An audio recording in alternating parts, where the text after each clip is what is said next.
ಬೇಸಿಗೆ ಅನ್ನೋಂಥದ್ದೇ ಇಲ್ಲ. ಜಿಲ್ಲಾಧಿಕಾರಿಗಳಿಗೆ ಹೇಳಿದ್ರಲ್ಲಿ ಮೇ ತಿಂಗಳಲ್ಲಿ ನೀರಿನ ಸಮಸ್ಯೆ ಅಲ್ಲ, ನೀರನ್ನು ಎಲ್ಲ ಕಲ್ಬೇಕಪ್ಪ ಅನ್ನೋ ಸಮಸ್ಯೆ ಇವಾಗ. ಈ ತರ ಪರಿಸ್ಥಿತಿ ನಮ್ಗೆ ಜುಲೈ ಎಂಟು ಆಗಸ್ಟ್ ಫಸ್ಟ್ ವೀಕ್ ಅಲ್ಲಿ ಸೋಯಿಂಗ್ ಇದು ಏನೋ ಆಗ್ಬೇಕಾಗಿರುವಂತದ್ದು. ಬಟ್ ಇವಾಗ ನೋಡಿದ್ರೆ ಮಳೆ ಒಂದು 15 ದಿವಸ ಕಂಟಿನ್ಯೂಸ್ ಮಳೆ. ಈ ಪರಿಸ್ಥಿತಿ, ಈ ತರ ಹವಾಮಾನ ವೈಪರೀತ್ಯ ಆಗ್ಲಿಕ್ಕೆ ಏನ್ ಕಾರಣ? ಇದನ್ನ ನಾವು ತಿಳ್ಕೊಂಡಾಗ ಕನಿಷ್ಠ ನಮ್ಮ ಬರವಣಿಗೆಯಲ್ಲಿ ನಾವು ಅದನ್ನು ಅಳವಡಿಸಿಕೊಂಡು ಸ್ವಲ್ಪ ಜನಕ್ಕೆ ಅದನ್ನ ಅವೇರ್ನೆಸ್ ಮಾಡುವಂತ ಕೆಲಸ ಮಾಡಿದಾಗ ಅನುಕೂಲ ಆಗುತ್ತೆ. ಈ ಸಮಾಜಕ್ಕೆ ಏನೋ ಒಂದು ಸ್ವಲ್ಪ ನಾನು ಪತ್ರಕರ್ತ ಆಗಿದ್ದಕ್ಕೆ ಒಂದು ಸಮಾಜದ ಒಂದು ಋಣವನ್ನು ತೀರಿಸಲಿಕ್ಕೆ ಸಾಧ್ಯ ಆಗುತ್ತೆ ಅಂತ ಹೇಳೋ ಕಾರಣಕ್ಕೋಸ್ಕರ ಈ ಕಾರ್ಯಕ್ರಮವನ್ನ ಮಾಡಿದೀವಿ. ದಯವಿಟ್ಟು ಜಿಲ್ಲಾಧಿಕಾರಿಗಳು ಒಂದೇನ ಆಫ್ಲೈನ್ ಅಂತ ಆಫ್ಡೇಸ್ ಆಗ್ತಾರಂತ ಆಫ್ಲೈನ್ ಕೇಳ್ತೀವಿ. ಯಾಕೆಂತಂದ್ರೆ ನಾನು ಮಾತಾಡುವಾಗ ಹೇಳಿದ್ವಿ, ಸುಮ್ಮನೆ ಒಂದ್ ದಿವಸ ಅಂತ ಉಡ್ಕೊಂಡು ಹಾಕಿಸ್ಕೊಂಡು ಸುಟ್ಟಿಟ್ಕೊಂಡಿರೋಂಥ ಬೇಡ, ಮೊಬೈಲ್ಗಳಲ್ಲಿ ವಾಟ್ಸಪ್ಗಳಲ್ಲಿ ಇದು ಮಾಡೋಂಥದ್ದು ಬೇಡ. ಅರ್ಧ ದಿವಸ ಇಂಟ್ರೆಸ್ಟ್ ಇರುವಂತ ಅರ್ಧ ದಿವಸದಲ್ಲಿ ಅವ್ರಿಗೆ 1 ಗಂಟೆ ಹೊತ್ತು ನಮ್ಮ ರಮೇಶ್ ನಮ್ಮ ಇವರು ಶೇಖ್ ದರ್ಗಾ ಸಾಹೇಬ್ ಅಂತವ್ರು ಇಂಥವ್ರು ಒಂದು ಅರ್ಧ ಗಂಟೆ ನಮ್ಮ ಮಸ್ತಕಕ್ಕೆ ತುಂಬಿದ್ರೆ ಅದನ್ನ ನಾವು ಅಳವಡಿಸ್ಕೊಂಡ್ರೆ ಸಾಕು ಅನ್ನೋ ಕಾರಣಕ್ಕೋಸ್ಕರ ಕಾರ್ಯಕ್ರಮ ಮಾಡಿದ್ವಿ. ನೀವೆಲ್ಲ ಕೂಡ ಬಂದಿರ. ದಯವಿಟ್ಟು ನಿಮ್ಮಲ್ಲೆಲ್ಲ ಒಂದೇ ಮನವಿ ಏನಪ್ಪಾ ಅಂತಂದ್ರೆ, ನಮ್ಗೆ ಕಾರ್ಯಕ್ರಮಗಳು ರಾಜಕಾರಣಗಳ ಕಾರ್ಯಕ್ರಮಗಳು ಇದ್ದೇ ಇರುತ್ತೆ. ಅವ್ನ ನಾಮಿನೇಷನ್ ಹಾಕೋದು, ಇವ್ನ ನಾಮಿನೇಷನ್ ಹಾಕೋದು, ಅವ್ನು ಬೇಯೋದು, ಅವ್ನು ಬೇಯೋದು ಎಲ್ಲ ಇರುತ್ತೆ. ಅದನ್ನೆಲ್ಲ ಇವತ್ತು ಬಿಟ್ಬಿಟ್ಟು ಯಾವ್ದಾರ ಬೇರೆಯವ್ರ ಹತ್ರ ತಗೊಳ್ಳೋಣ, ಸುದ್ದಿನ ತಗೊಂಡು ಕಾಪಿ ಮಾಡ್ಕೊಂಡು ಕಾಪಿ ಪೇಸ್ಟ್ ಮಾಡ್ಕೊಂಡು ಇವತ್ತು.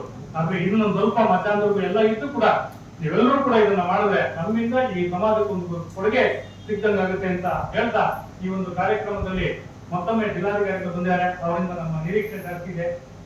ನಮ್ಮ ಜಿಲ್ಲೆಗೂ ಬಹಳಷ್ಟು ನಿರೀಕ್ಷೆ ಇರುವಂತಹ ಸಂದರ್ಭದಲ್ಲಿ ಮತ್ತೆ ಮಂಗಳೂರು ಜಿಲ್ಲಾ ಪಂಚಾಯತ್ ಸಿಇಒ ಆಗಿ ಅವ್ರು ಮಾಡಿದಂತ ಕೆಲಸ, ಕೋಲಾರ ಜಿಲ್ಲಾಧಿಕಾರಿಗಳಾಗಿ ಅವ್ರ ಕೈಲಿ ಎಲ್ಲ ಇರುವಂತಹ ಸಂದರ್ಭದಲ್ಲಿ ಅವರಿಂದ ಮಾಡ್ಲಿ. ಯಾಕೆಂದ್ರೆ ನಾವು ಇವಾಗ ತ್ರಿಲೋಕಚಂದ್ರ ನೆನೆಸ್ಕೋಬೇಕು.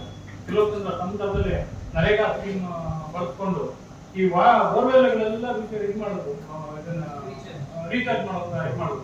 ಬಟ್ ಇವತ್ತು ಯಾವುದೇ ಬೋರ್ವೆಲ್ ಏನ್ ಸರ್ಕಾರ ಮಾಡಿದ್ರು ರೀಚಾರ್ಜ್ ಅದಿದೆಯಾ ಇಲ್ವಾ, ಬೋರ್ವೆಲ್ ರೀಚಾರ್ಜ್ ಆಗಿದೆಯಾ ಇಲ್ವಾ ಅನ್ನೋದೇ ಗೊತ್ತಾಗ್ತಾ ಇದೆ. ನಮ್ಗೆ ಅವತ್ತು ಕುಡಿಯೋ ನೀರಿಗೂ ಕೂಡ ಕಣ್ಣೀರಿಡುವಂತ ಪರಿಸ್ಥಿತಿ. ಅಂತ ಸಂದರ್ಭದಲ್ಲಿ ಮೌನ ಕ್ರಾಂತಿ ಅಂತಾನೆ ನಾವು ಹೇಳ್ತಾ ಇದ್ದೇವೆ. ಆ ಸಂದರ್ಭದಲ್ಲಿ ನಾವು ಏನ್ ಮಾತಾಡ್ತಾ ಇದ್ದೀವಿ ಕೆಲಸ ಮಾಡಿದ್ರು. ಆಮೇಲೆ ಕಾವೇರಿ ಅವ್ರು ಬಂದ್ಮೇಲೆ ಒಂದು ಸ್ವಲ್ಪ ಅದನ್ನ ಇದು ಮಾಡ್ಕೊಂಡ್ರು. ಅವಾಗ ಇವರು ಎಸ್.ಪಿ. ಸಿಇಒ ಕೆಲವು ದಿವಸ ಆಯ್ತು ನಮ್ಮ ಜಿಲ್ಲಾಧಿಕಾರಿ ಇವರು ತ್ರಿಲೋಕಚಂದ್ರ ಅವರು. ಆಮೇಲೆ ಕಾವೇರಿ ಮೇಡಮ್ ಬಂದ್ಮೇಲೆ ಇದು ಮಾಡಿದ್ರು. ಆಮೇಲೆ ರೀಚಾರ್ಜ್ ಮಾಡಿದಂತ ಬೋರ್ವೆಲ್ಗಳು ಏನೋ ಇದು ಮಾಡಿದ್ದಾರೆ, ಅದನ್ನ ಡೈಮಂಡ್ ಹಾರ್ವೆಸ್ಟಿಂಗ್ ಮಾಡಿದ್ದಾರೆ. ಅದರಿಂದ ಏನ್ ಪ್ರಯೋಜನ ಆಯ್ತು? ಆ ಬೋರ್ವೆಲ್ಗಳು ಏನಾದ್ರು ನೀರು ಬಂದಿದ್ಯಾ ಇಲ್ವಾ, ಸ್ಕ್ಯಾನಿಂಗ್ ಮಾಡೋದನ್ನ ಮತ್ತೆ ಬಳಸ್ಕೊಳ್ಳಿಕ್ಕೆ ಸಾಧ್ಯ ಯಾವುದು ಕೂಡ ಆಗ್ಲಿಲ್ಲ, ಫಾಲೋ ಆಗಲಿಲ್ಲ. ಈ ತರದ ಕಾರ್ಯಕ್ರಮಗಳಾದಾಗ ನಮ್ಮ ಜಿಲ್ಲೆಗೆ ಅನುಕೂಲ ಆಗ್ತದೆ. ಮತ್ತೆ ಸಂಜಯ್ ದಾಸ್ ಗುಪ್ತಾ ಅವ್ರು ನೆನೆಸ್ಕೋಬೇಕು. ಅವರು ಕೆರೆಗಳು ಉಳಿಸುವಂತ ಕಾರ್ಯಕ್ರಮವನ್ನ ಫಸ್ಟ್ ಕೊಟ್ಟಿದ್ದೇವರು. ರಾಮಕೃಷ್ಣ ಎಲ್ಲ ಜೊತೆ ಕೆಲಸ ಮಾಡಿದ್ರು.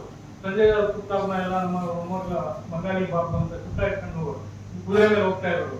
ಬಂಗಾಳಿ ಬಾಬು ಅಂತ ಅವ್ರನ್ನ ಟೀಸ್ ಮಾಡೋರು, ಹೆಂಗೆ ಮಾಡೋರು. ಆದ್ರೂ ಕೂಡ ನಾವು ಬಿಡುಗಡೆ ಮಾಡೋದು. ಬಲರಾಮ್ ಜಾಕಟ್ ಅವರು ಮುತ್ತೂರು ಅಂತ ತಿರುಗಟ್ಟದ ಮುತ್ತೂರಿಗೆ 2 ಡಿಸ್ಟ್ರಿಕ್ಟ್ ಒಂದಾಗಿತ್ತು. ಮುತ್ತೂರಲ್ಲಿ ಕಟ್ಟಿ ಬಲರಾಮ್ ಜಾಕಟ್ ಅವ್ರನ್ನ ಕಟ್ಟಿ ಅಗ್ರಿಕಲ್ಚರ್ ಮಿನಿಸ್ಟರ್ ಅವ್ರು ಇದು ಮಾಡಿದ್ರು. ಮತ್ತೆ ಇಸ್ರೋ ಮೂಲಕ ಒಂದು ಇದನ್ನ ಇದು ಮಾಡ್ತಿದ್ರು, ಒಂದು ಸ್ಯಾಟಲೈಟ್ ಸರ್ವೆ ಮಾಡ್ತಿದ್ರು. ಕೋಲಾರ ಜಿಲ್ಲೆಗೆ ಏನಾಗ್ಬೇಕು, ಏನು ಯಾವ ತರ ಮಾಡ್ಬೇಕು ಅಂತ. ಈ ತರದ ಕೆಲಸಗಳು ನಮ್ಗೆ ಆದಾಗ ನಾವು ಬಹಳ ನೆನೆಸ್ಕೊಂತೀವಿ. ಯಾರೇ ಅಧಿಕಾರಿಗಳು ಮಾಡಿದ್ರು ಕೂಡ ಅವ್ರು ನೆನ್ಸ್ಕೊಂತೀವಿ. ಮಾತಿರದ ವಿಶ್ವನಾಥ್ ಅವರು ಸುಸ್ಥಿರ ಅಭಿವೃದ್ಧಿ ಅಂತ ಹೇಳಿ ಅವರು ಒಂದು ಕಾರ್ಯಕ್ರಮವನ್ನ ಇದು ಮಾಡಿದ್ರು. ಈ ತರದ ಕಾರ್ಯಕ್ರಮ ಮಾಡಿದಾಗ ನಿಮ್ಮನ್ನು ನಾವು ನೆನ್ಸ್ಕೊಂತೀವಿ ಸರ್. ದಯವಿಟ್ಟು ನಿಮ್ ಕಡೆಯಿಂದ ಆಗ್ಲಿ ಅಂತ ಹೇಳ್ತಾ, ನಮ್ಮ ಪತ್ರಕರ್ತರೆಲ್ಲೂ ಕೂಡ ಏನು ಜಿಲ್ಲಾಧಿಕಾರಿಗಳು ಇಷ್ಟೊತ್ತು ನಾವು ಮೋಟಿವೇಟ್ ಮಾಡಿದ್ದಾರೆ ಆ ರೀತಿಯ ಕೆಲಸವನ್ನ ಮಾಡೋಣ. ಮಾಮೂಲಿ ಹೇಳಿಕೆಗಳು, ಪ್ರತಿ ಹೇಳಿಕೆಗಳನ್ನು ಕೊಡೋದ್ರ ಜೊತೆಗೆ ಈ ತರದ ಕೆಲಸಗಳನ್ನ ಮಾಡೋಣ ಅಂತ ಹೇಳ್ತಾ, ಈ ಒಂದು ಕಾರ್ಯಕ್ರಮವನ್ನು ಆಯೋಜಿಸಿದಂತ ಗ್ರಾಮ ವಿಕಾಸಕ್ಕೆ ಮತ್ತು ಭಾರತೀಯ ಹವಾಮಾನ ಇಲಾಖೆಗೆ ಮತ್ತು ಬಂದಿರುವಂತ ನಮ್ಮ ಹಿರಿಯರಾದಂತ ರಮೇಶ್ ಅವರಿಗೆ ದೊಡ್ಡ ಪರಿಣಾಮ ಬೀರ್ತಾ ಇದೆ. That is where our lifestyle also has become a very big threat to our own existence. ನಮ್ಮ ಬದುಕಿಗೆ ಬೇರೆಯವರು ಯಾರು ದೊಡ್ಡ ಆಘಾತ ನೀಡಬೇಕಾಗಿಲ್ಲ. ನಮ್ಮ ಬದುಕಿನ ಹಾಳು ಮಾಡ್ಕೊಳ್ಳಕ್ಕೆ ಬೇರೆಯವರು ಯಾರು ಬಂದು ನಮ್ಗೆ ತೊಂದರೆ ಕೊಡಬೇಕಾಗಿಲ್ಲ. ನಮ್ಮ ಬದುಕಿನವರು ಬಂದು ಹಾಳು ಮಾಡಬೇಕಾದ ಕಾಲ ಎಲ್ಲ ಹೊರಟೋಗ್ಬಿಡ್ತು. ನಮ್ಮ ಬದುಕನ್ನ ನಾವೇ ನಮ್ಮ ಕೈಯಾರೆ ಭಸ್ಮಾಸುರರ ತರ ಹಾಳು ಮಾಡಿಕೊಳ್ಳುವ ಪ್ರವೃತ್ತಿಗೆ ನಾವೆಲ್ಲರೂ ಜ್ಯೋತಿ ಬಿದ್ದಿದ್ದೇವೆ, ಅಥವಾ ಆ ಸಂಘರ್ಷದಲ್ಲಿ ನಾವೆಲ್ಲರೂ ಸಿಕ್ಕಾಕೊಂಡ್ಬಿಟ್ಟಿದ್ದೇವೆ. That is the irony of life. That is the contradiction of life. With all the know-how we have developed, with all the modernism or modern equipments and the technological advancements we have made, look at the very, very simple life of man. It has become miserable. ಒಂದು ಕಡೆ ಆಧುನಿಕತೆ ಇದೆ, ತಂತ್ರಜ್ಞಾನ ಬೆಳೆಸ್ಕೊಂಡಿದ್ದೀವಿ, ಸಮುದ್ರ ಬೇಡ ಅಂತ ಸಮುದ್ರದ ಆಳಗಳಿಗೆ ಹೋಗಿದ್ದೇವೆ, ಆಕಾಶ ಬೇಡ ಅಂತ ಆಕಾಶ ದಾಟಿ ಹೋಗ್ತಾ ಇದ್ದೇವೆ, ಅಂತರಿಕ್ಷಕ್ಕೆಲ್ಲ ಹೋಗ್ತಾ ಇದ್ದೇವೆ, ಎಲ್ಲವೂ ಇದೆ. ಆದ್ರೆ ಇವೆಲ್ಲ ಮಾಡ್ತಾ ಮಾಡ್ತಾ ಮನುಷ್ಯ ಎಷ್ಟು ಸ್ವಾರ್ಥಿ ಆಗ್ಬಿಟ್ಟ, ಕಡು ಸ್ವಾರ್ಥಿ ಆದ. ಅದ್ರ ಜೊತೆಗೆ ತನ್ನ ಜೀವನಕ್ಕೆ ಆತ ಸಂಚಕಾರವನ್ನು ತಂದುಕೊಂಡ್ಬಿಟ್ಟಿದ್ದಾನೆ. ಪ್ರಕೃತಿನ ತಾಯಿಯಿಂದ ಆರಾಧಿಸಬೇಕಾದವ್ರು ನಾವೆಲ್ಲ. ಅದಕ್ಕೆ ನೋಡಿ ಹಿಂದೆ ಎಲ್ಲ ಯಾತಕ್ಕೆ ಈ ಮರಗಳನ್ನ ಪೂಜೆ ಮಾಡ್ತಾ ಇದ್ರು, ಮರಗಳನ್ನ ನಮಸ್ಕಾರ ಮಾಡ್ತಾ ಇದ್ರು. ನಿಮ್ಗಾದ್ರು ಮೌಢ್ಯ ಅಂತ ಅನ್ಸ್ಬೋದು, ಏನಪ್ಪ ಮರಕ್ಕೆ ಹೋಗಿ ನಮಸ್ಕಾರ ಮಾಡ್ತಾನೆ, ಹಸು ಹೋಗ್ತಾರೆ ಹಸು ನಮಸ್ಕಾರ ಇವತ್ತಿಗೂ ಮಾಡ್ತಾರೆ. It was all a kind of a strategy developed by our ancestors.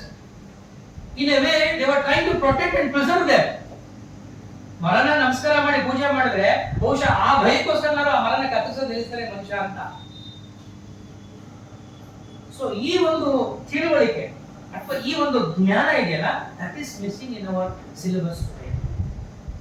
ನಮ್ಮ ಶಿಕ್ಷಣ ಕೂಡ ಅಷ್ಟೇ. ನಿಜ, ನಮ್ಮ ಶಿಕ್ಷಣ ಯಾವತ್ತೂ ವ್ಯಾಪಾರೀಕರಣ ಆಗೋಯ್ತು. ನಾನು ಯಾವತ್ತೂ ಹೇಳ್ತಾ ಇರ್ತೀನಿ, ನಾನ್ ತಗೊಂಡ ಶಿಕ್ಷಣನೇ ಬಹಳ ಕೆಟ್ಟ ಶಿಕ್ಷಣ ಅಂತ. ಆ ಕಾರಣಕ್ಕಾಗಿ ಯೂನಿವರ್ಸಿಟಿ ಬಗ್ಗೆ, ಯೂನಿವರ್ಸಿಟಿ ಪ್ರೊಸೆಸ್ಗಳ ಬಗ್ಗೆ ನನಗೆ ಅವತ್ತು ಸಿಟ್ಟಿತ್ತು, ಈಗಲೂ ಸಿಟ್ಟಿದೆ, ಸಾಯವರೆಗೂ ಸಿಟ್ಟಿರುತ್ತೆ.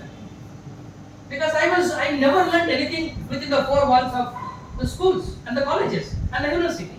I never learned except trying to score marks because there is a syllabus. ಜೀವನ ಅಂದ್ರೆ ಏನು, ನನ್ನ ಜವಾಬ್ದಾರಿ ಏನು, ಈ ಜೀವನದಲ್ಲಿ ನಾನು ಬದುಕೋದು ಹೇಗೆ, ನಿಸರ್ಗಕ್ಕೂ ನನಗೂ ಸಂಬಂಧ ಏನು, ಪ್ರಕೃತಿಯನ್ನ ನಾನು ಹೇಗೆ ರಕ್ಷಣೆ ಮಾಡ್ಕೋಬೇಕು, ಇದೆಲ್ಲ ನನಗೆ ಕಲ್ತಿದ್ದು ಈ ಸಮಾಜ, ಈ ಸಮುದಾಯಗಳು. ಅದಕ್ಕೆ ನಾವೆಲ್ಲರೂ ಕೂಡ we must be always connected with the society. We must be always connected with the nature. ಆ ನೇಚರ್ ನಮಗೆ ಎಲ್ಲವನ್ನು ಕೊಡ್ತಾ ಇರೋದು. ಆ ನೇಚರ್ ಇಲ್ಲದೆ ಹೋದ್ರೆ